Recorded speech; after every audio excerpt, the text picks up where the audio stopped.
Olá, bem-vindos a mais uma das nossas análises. Olá, Hoje a gente vai dar uma olhada mais de perto numa ministração, sabe? Um sermão. certo. De quem? Foi do diácono Oswaldo Rosa Otero.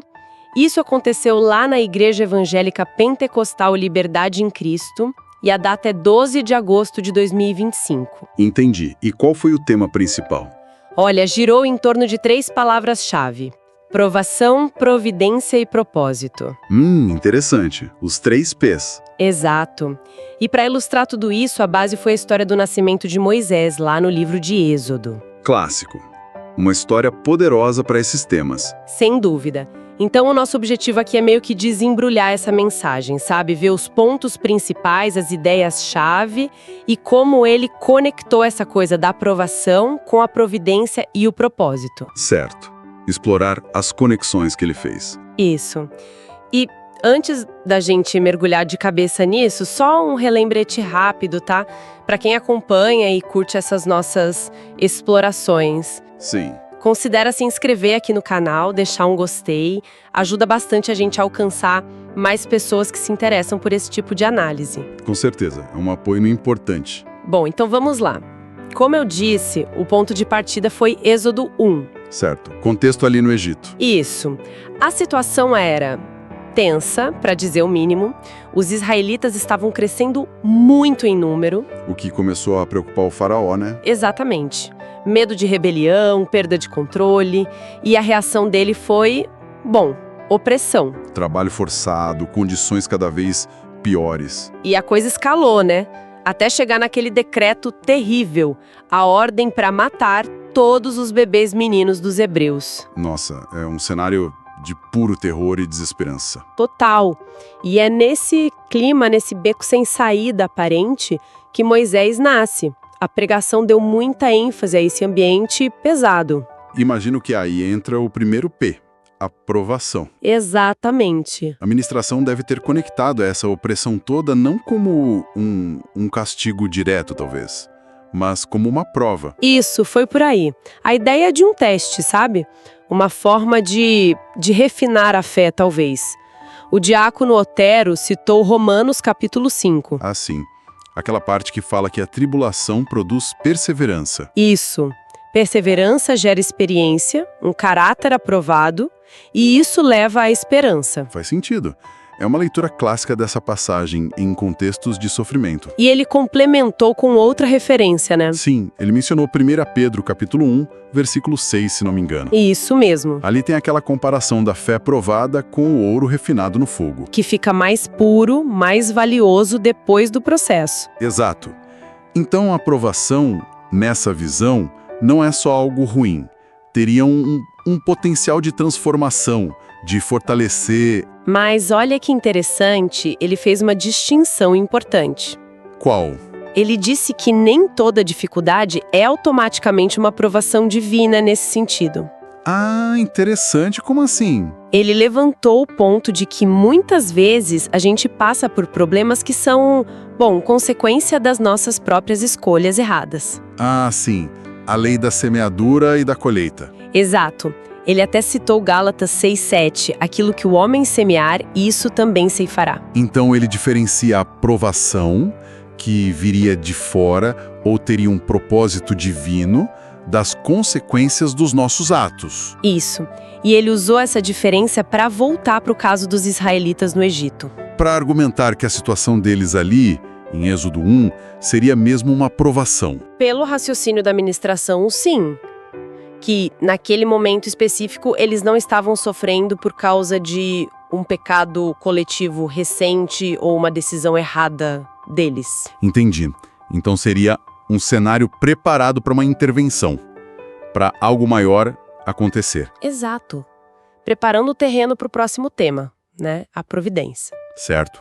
E aí entra a mãe de Moisés, Joquebede. Sim, as ações dela. Primeiro, ela esconde o bebê por 3 meses. O que já era um risco enorme. Com certeza, desafiando o decreto do faraó. Mas aí fica impossível esconder mais. E o que ela faz? Prepara aquele cesto, Impermeabiliza com betume e piche e coloca o filho ali, no rio Nilo. uma atitude de coragem, mas também de muito risco. Total. Mas a interpretação que o sermão deu foi crucial aqui. Não foi visto só como desespero. Mas como um ato de fé. Exatamente. Ele usou uma frase que achei bem marcante.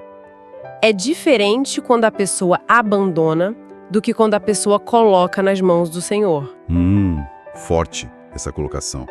A intenção por trás da ação muda tudo. A ideia era essa. Ela estava entregando a situação para Deus, confiando que ele agiria. E aí vem a reviravolta, né? A providência em ação, segundo a leitura da ministração. Sim. Quem aparece? Justamente a filha do faraó. A pessoa menos provável do ponto de vista humano.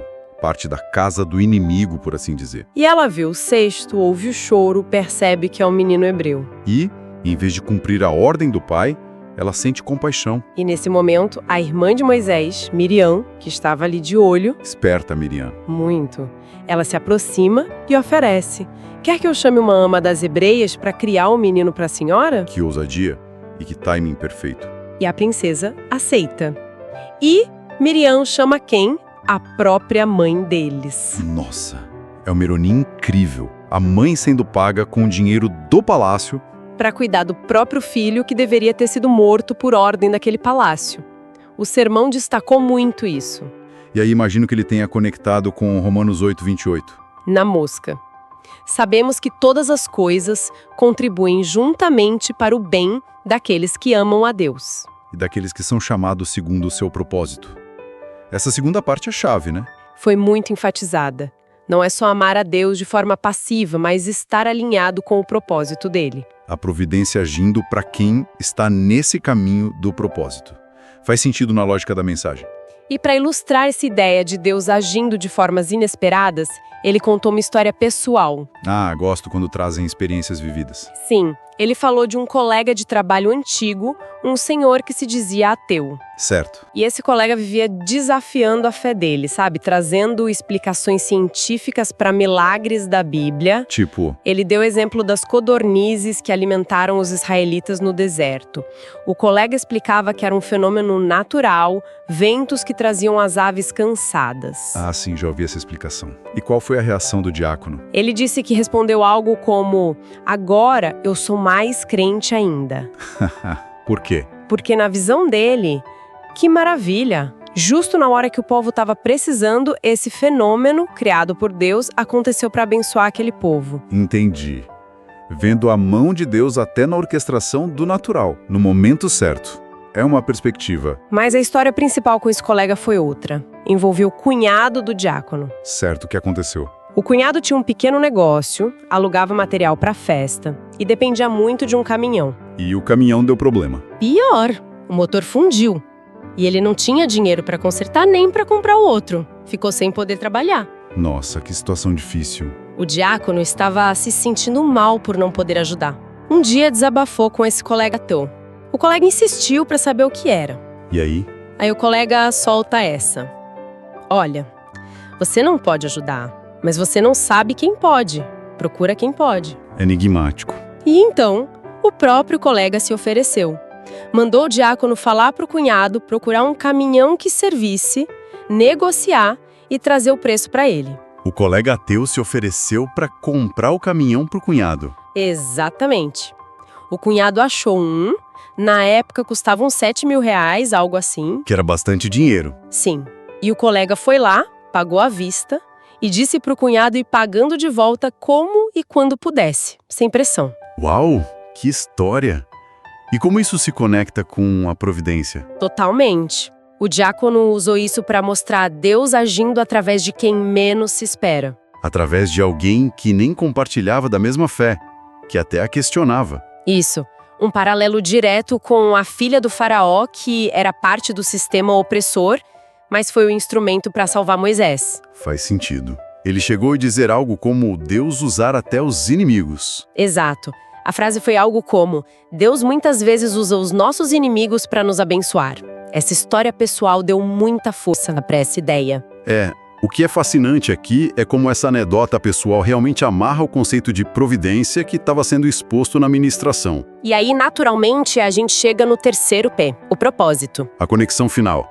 A provação e a providência não eram fins em si mesmas. De jeito nenhum.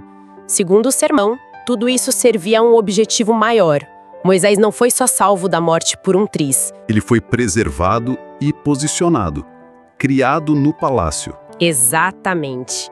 Recebendo a melhor educação egípcia. Tudo isso o preparou para a missão da vida dele: libertar o povo de Israel.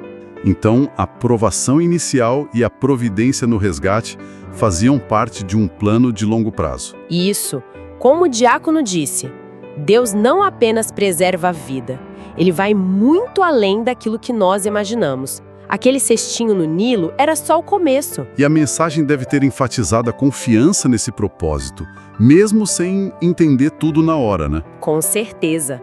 A confiança de que existe um plano maior, mesmo que as circunstâncias pareçam confusas ou difíceis. Ele citou até um salmo. Salmo 119, talvez? Algo sobre entender os caminhos de Deus? Esse mesmo. Salmo 119, 27. Faze-me entender o caminho dos teus preceitos. Assim, meditarei nas tuas maravilhas. Um pedido por compreensão, por discernimento desse propósito maior, mesmo que ele se revele aos poucos. E teve um ponto muito interessante que ele levantou para mostrar como os planos de Deus podem ser Inesperados. Ele contrastou a trajetória de Moisés com a de José, lá de Gênesis. Ah, sim. São duas histórias bem diferentes de preparação. Exato. Ele disse algo tipo: Deus criou Moisés num palácio para depois ir trabalhar no deserto. E preparou José no deserto, nas dificuldades, escravidão, prisão, para depois trabalhar num palácio. Isso. Caminhos que parecem o oposto do que a lógica humana esperaria, né? Preparar no luxo para liderar na dificuldade e preparar na dificuldade para administrar na riqueza. Mas na visão da administração, ambos os caminhos eram propositais, desenhados por Deus para a missão específica de cada um. Mostra uma lógica divina, né? Totalmente. E para fechar essa conexão entre propósito, confiança e a provisão que vem disso, ele contou outra experiência. Legal. Sim, e ele contou que 6 meses antes de casar, a situação dele da noiva era bem complicada. Como assim? Sem casa própria, sem móveis e ele estava desempregado. Imagina a pressão. Nossa, bem na véspera do casamento. Complicado. Mas aí ele disse que eles decidiram confiar, buscar a Deus, se apegar às promessas que ouviam. E o que aconteceu? O testemunho foi que no dia do casamento, 6 meses depois, eles tinham a casa, os móveis e ele estava empregado. Tudo se ajeitou. Uau! Outro exemplo forte de provisão ligada à confiança e talvez ao alinhamento com o propósito. Foi exatamente essa conexão que ele fez. Voltou lá em Romanos 8, 28, enfatizando de novo o ser chamado segundo o seu propósito. A ideia de que a provisão acompanha quem busca viver nesse alinhamento, não como mágica, mas como fruto de uma relação de confiança. Isso. E a parte final da ministração foi mais um chamado à ação, sabe? Provações, então. Segundo ele, não é murmurar, reclamar, desesperar, mas sim responder com fé ativa, com gratidão até antecipada e buscar entender o propósito por trás. Faz sentido dentro da lógica apresentada. Ele até lembrou do convite de Jesus em Mateus 11, 28. Vinde a mim todos que estáis cansados e oprimidos. E eu vos aliviarei. E ele fez questão de dizer que isso não é só para quem está fora da fé. Serve para os crentes também quando estão sobrecarregados. Buscar a Deus nesses momentos. Importante esse lembrete. E o propósito se estende para além da pessoa, imagino. Sim, quem passa por essa jornada de provação, providência e entende o propósito é chamado a ser um instrumento, compartilhar a fé, testemunhar. Ser parte dos planos maiores de Deus para outros também. Exatamente. Então, tentando amarrar tudo isso, a mensagem central que fica dessa análise é mais ou menos assim. Vamos lá. Que encarar as dificuldades, a provação, não com passividade, mas com fé ativa, tipo, colocar nas mãos de Deus, permite experimentar a ação divina, a providência. Muitas vezes de formas inesperadas, por meios surpreendentes. Isso. E todo esse processo acaba revelando ou cumprindo um propósito maior de Deus, que talvez a gente só entenda depois, olhando para trás. Exato. E alguns pontos-chave que saltam aos olhos são: primeiro, essa necessidade de discernir, né? O que é provação com propósito e o que é consequência de erro, pelo menos na visão da ministração. Certo. E segundo, essa ideia forte de que os planos de Deus muitas vezes usam caminhos e pessoas que a gente não espera, que desafiam nossa lógica. Usando até o que parece adverso. Sim, se a gente conecta isso ao quadro geral da fé que ele apresentou, é uma mensagem de encorajamento mesmo, para ter resiliência, confiar na tempestade, acreditando num Deus que tem um plano e que provê o necessário para ele acontecer. É uma mensagem de esperança, no fim das contas. Sem dúvida. E isso deixa a gente com uma reflexão, né? Pensando em tudo isso. Qual seria? Fica o pensamento: como será que esses momentos difíceis, que parecem só negativos na hora, podem, na verdade, carregar sementes de providência e de um propósito que a gente ainda não vê? Numa pergunta para se pensar. Como a perspectiva muda se a gente considera essa possibilidade, né? Exatamente. Como olhar para a dificuldade não só como um fim, mas talvez como um meio para algo maior. Interessante. Dá pano para manga essa reflexão. Com certeza.